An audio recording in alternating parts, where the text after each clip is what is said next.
Bonjour à tous et bienvenue sur mon premier tutoriel dédié au traitement de la photographie de nouveau-nés. J'ai eu envie de partager un petit peu mes méthodes de travail parce que ça se fait beaucoup aux États-Unis, très peu en France et c'est grâce un peu à tous ces tutoriels que j'ai pu améliorer mon traitement. Donc pour les personnes qui ont du mal avec l'anglais, voilà, j'ai pensé commencer à faire un petit tutoriel et si ça vous plaît, je pourrais éventuellement en faire d'autres. Donc voilà, j'ai choisi la séance du petit Elliot. Donc il y avait une douzaine de jours ce jour-là. Donc on va traiter cette photo. Donc je l'ai déjà faite, mais je vais la refaire pour vous. Donc vous avez forcément le avant à gauche, le après à droite. Donc c'est pas très différent, je suis pas quelqu'un qui retouche de façon très poussée. Je peux retoucher un peu plus poussé pour des photos comme celle-ci par exemple.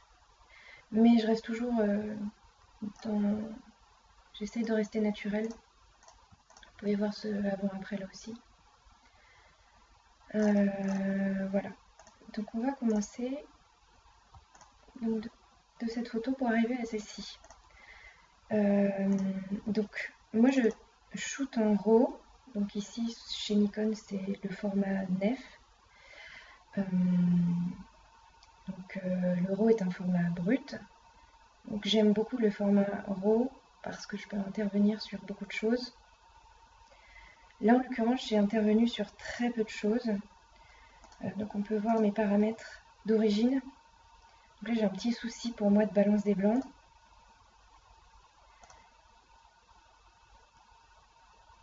Donc mince, ah mais oui, c'est normal. Donc je vais le refaire ici. Donc je baisse un petit peu en température, je vais un peu plus vers les froids. Je trouve que ma photo était trop réchauffée. Et je donne toujours un petit coup pour les tons foncés. C'est à peu près là.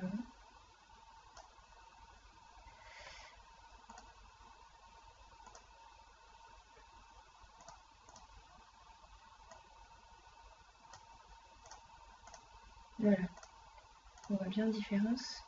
C'est peut-être un peu trop froid là. C'est beaucoup au feeling en fait. Il y a beaucoup de photographes qui travaillent avec l'histogramme, donc il y en a qui vont hurler en m'entendant, mais je travaille très peu avec ça. C'est vraiment au feeling. Dans Caméra Raw, ce que je retouche, je touche pas trop à ces réglages. J'essaie de toucher le moins possible pour dénaturer le moins possible, sauf si vraiment la photo est parfois ratée et on peut bien la rattraper. Parfois, je baisse beaucoup les tons clairs ici pour récupérer du détail. Quand on a des zones qu'on dit cramées, Caméra Raw peut nous aider à récupérer ces zones, mais là, il n'y a pas vraiment besoin. Donc voilà, je touche souvent au grain, parce que bon, en intérieur comme ça, on touche souvent à l'ISO, et du coup, bon, je rajoute un peu de netteté, ça va rajouter du grain, et il y a le petit outil magique, la luminance, qui va réduire le bruit. Donc là, à utiliser avec beaucoup de précaution aussi, parce que ça fait vite un effet plastique. Donc voilà, j'ai rajouté un petit peu de netteté, et là ma photo est prête à être ouverte. Ah oui, là j'ai une ombre qui est un petit peu forte à mon goût. Donc je vais appliquer un filtre radial assez léger. Voilà, pas complètement parce que ça serait pas naturel qu'il n'y ait pas d'ombre de ce côté, mais je la trouve un peu trop forte. Donc voilà. Et là, je pense qu'on est bon. Donc on voit avant, après, donc pour le fichier Caméra Raw. Donc ça, pour ceux qui ne sont pas sous Caméra Raw, chacun ses petites méthodes pour se créer une bonne base. Ça, c'est ma base de travail. Donc là, à partir de maintenant, je l'ouvre dans Photoshop. Voilà. Donc là j'ai ma photo prête à être traitée. J'essaie d'agrandir un petit peu plus. Voilà. Donc je vais commencer déjà par traiter tout ce qui est fond et peau. Donc là fond, on a vraiment besoin ici de combler ce trou là. Donc CTRL J, j'essaie toujours de travailler sur un double du calque, pas le calque d'origine, on ne sait jamais si on fait une bêtise. Pour la fourrure, c'est assez sympa, la fourrure c'est assez facile à dupliquer. Donc là j'utilise l'outil lasso. J'entoure la partie qui m'intéresse. Je fais un clic droit dedans. Je vais faire remplir. Je touche à rien. C'est contenu pris en compte. On peut changer les choses. Je fais OK. Ouais, ça va travailler. Et là, c'est magique. Donc, je désélectionne. Ça m'a rempli le trou, sauf que là, j'ai une petite délimitation qui fait pas très naturelle. Là, je vais venir prendre mon tampon de duplication. Je vais mettre à peu près à côté, à 100% d'opacité. Et je vais venir, tac, voilà. Hop. Et là, ça se voit absolument plus. Donc avant, après. Donc là, je suis contente de ça. Je fais toujours un instantané avant d'aplatir mes calques. Si jamais je me dis mince, donc si je travaille autre chose et je me dis mince, en fait, j'aimerais bien vraiment revenir en arrière. Et l'historique n'est pas infini, hein. Parfois on peut faire ça, mais des fois quand on a beaucoup travaillé, on ne peut pas revenir trop en arrière. Donc l'instantané, par contre, là, va me permettre de revenir à ce moment-là, juste avant que j'aplatisse. Donc c'est super bien. Voilà. Ensuite, ce que je fais, donc je retouche toujours un peu la peau des bébés. Donc ça, après, c'est un autre débat. Donc moi, je retouche jamais jusqu'au l'aspect plastique. Mais je retouche toujours pour apporter de la douceur. Donc là, j'utilise une action donc toute faite qui est la Power Touch de Totalirad que j'utilise depuis longtemps déjà, que j'ai acheté depuis peut-être 2-3 ans, qui est super. Bon, ça c'est pour les yeux, pas besoin. Le bébé d'or. Elle est vraiment super parce qu'elle reste naturelle, elle est simple d'utilisation. C'est simplement, quand on ouvre, ce sont des flous gaussiens. Pas mal de flous gaussiens qui sont en plus ou moins de pixels. Donc flou gaussien, si vous voulez le faire vous-même, hein, c'est par ici. C'est un flou gaussien, tout simplement. Mais là, c'est tout fait, c'est super pratique et c'est bien dosé. Donc j'utilise toujours donc masque noir, pinceau blanc, opacité 100%. Et après, je vais venir agir sur l'opacité du calque et pas l'opacité de mon outil directement. On peut le faire, hein, mais donc toujours faire attention aux parties de détail, donc surtout pas passer sur les yeux, surtout pas la bouche, surtout pas le nez. Vraiment agir que sur la peau. Voilà. Donc là je disais, la peau c'est un autre débat. Bon, j'aime bien adoucir. Voilà, il y a des petites peaux. Les petites peaux, je les enlève pas toutes parce que je trouve que ça fait partie du bébé. Et c'est pas dérangeant à l'œil. J'adoucis en partie à cause de ça parce que je trouve que il peut y avoir ça peut faire des distractions en fait quand la peau est trop irrégulière. J'aime bien que ça soit, voilà, adoucir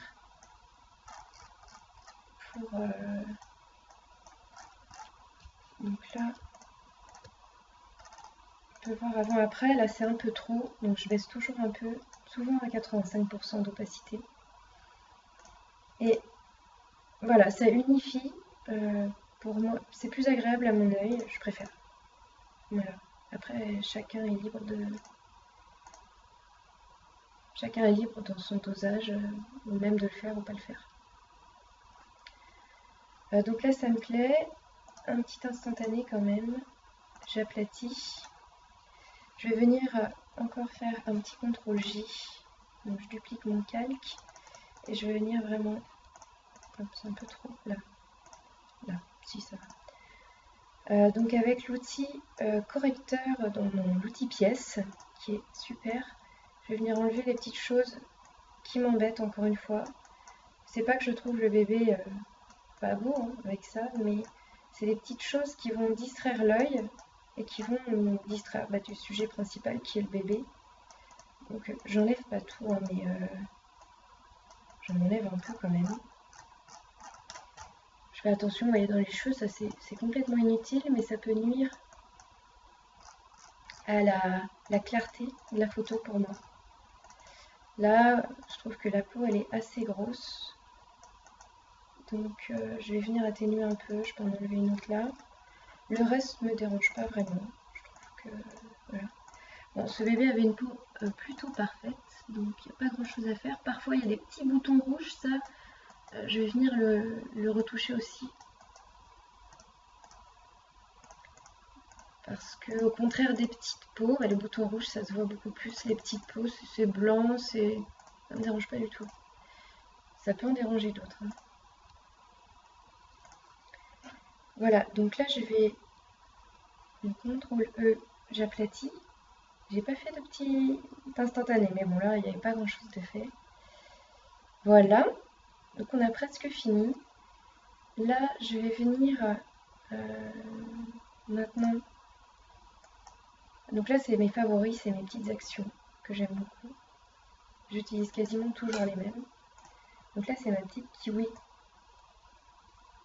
Donc ça, c'est les actions, il y en a certainement qui connaissent, d'autres pas.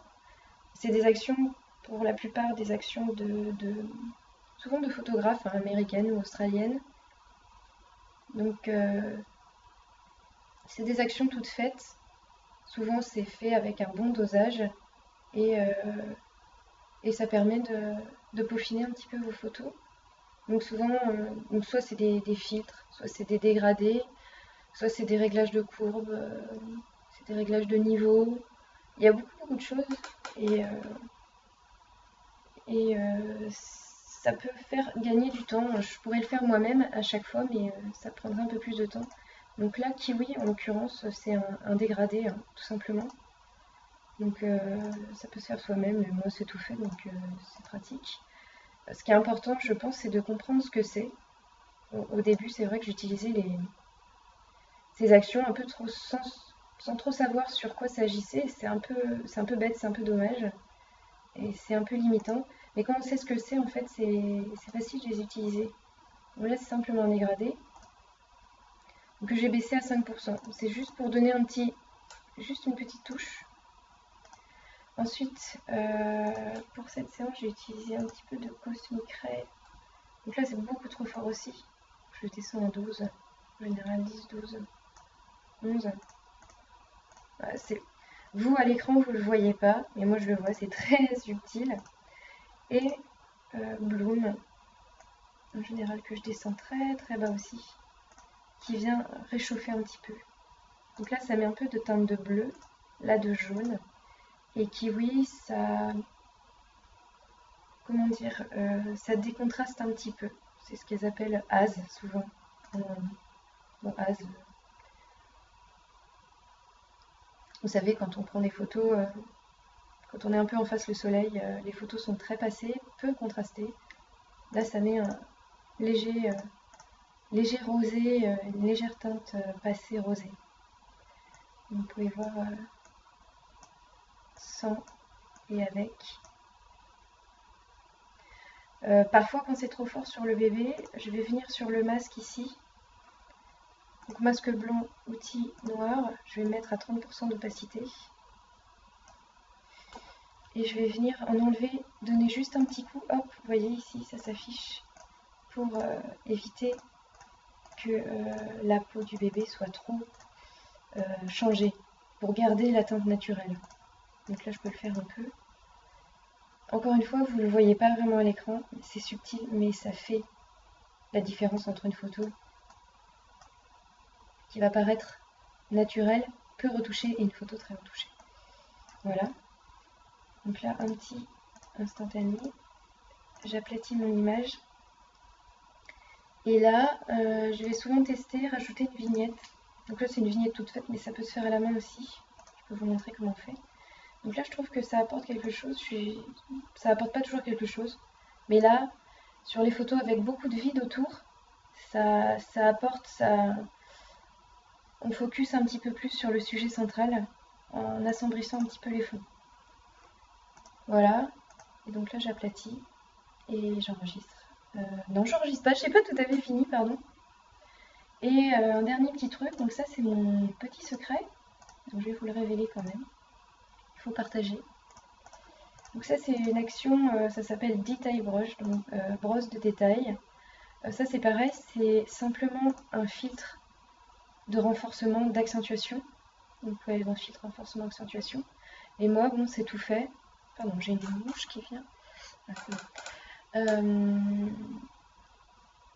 Oui, ça peut se faire soi-même, hein. Il suffit de dupliquer son calque, de faire une accentuation, de venir appliquer un masque ici. Donc ça après c'est pour les Photoshop avancés, donc je sais pas, ça dépend où vous en êtes. Mais je vais pas rentrer dans le détail des masques aujourd'hui. Mais moi il est tout fait, donc c'est bien pratique. Je vais prendre une brosse au début à 100%, que je vais venir, et je vais venir baisser l'opacité de mon calque après. Donc là, je vais toujours venir, oups, brosse blanche, accentuer la ligne des yeux, accentuer un peu la bouche, accentuer toujours les cheveux, les petits cheveux des nouveau-nés, je trouve que c'est adorable. Accentuer les mains, tout ce qui est doigts, les pieds, doigts de pied, et quelques éléments autour du bébé. Donc là, le petit wrap, quelques éléments de la couverture, hop. Voilà, c'est tout. Je vais baisser un peu mon opacité, toujours, dans un souci de naturel. Donc là, je trouve que c'est un petit peu fort ici, ce que j'ai fait. Donc je vais repasser en noir pour récupérer, recacher en fait ce que je viens de révéler. Passer en brosse. Voilà, un peu moins fort. Un peu, les pieds et les mains sont déjà bien contrastés, donc ça va. Et donc encore une fois, c'est, je vais vous l'agrandir un peu, c'est subtil, vous le voyez peut-être pas bien vous, mais donc sans, avec. Mais encore une fois, ça aide à bien focuser sur le sujet principal, le sujet qui est déjà au milieu, mais ça rajoute un peu. Donc j'aplatis, et voilà, c'est terminé. J'enregistre. Je vous parlais tout à l'heure de... J'ai pas fait mon instantané avant la vignette. Donc on parlait tout à l'heure de ma vignette, donc ici, qui se fait toute seule. Mais alors c'est simplement une sélection avec un masque. Donc je vais vous montrer. Donc encore une fois, faites bien ça sur un calque. Dupliquez votre calque, hein, CTRL J. Prenez votre outil sélection. Vous allez venir faire un cadre autour, simplement. Donc à ça du bord à peu près. Hein.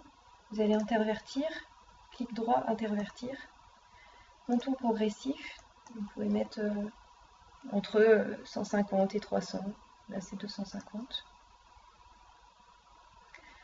Vous allez appliquer un masque dessus. Donc là vous voyez que le masque, il y a votre sélection qui est en blanc. Et vous allez venir mettre donc un masque de fusion en produit. Et voilà votre vignette. Simplement. Vous avez une autre façon de faire une vignette. Il y a plein de façons de faire de vignettes. En voilà une qui est assez pratique et qui est assez douce d'ailleurs, qui est assez subtile. Voilà. Vous aplatissez, vous enregistrez. Voilà, j'espère que ça vous aura plu. Si vous voulez revoir un petit peu le avant-après.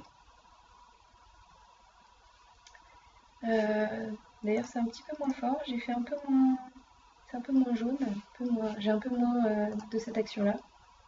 Donc après, tout est affaire de dosage et de goût. Donc voilà, j'espère que ça vous aura plu. À bientôt.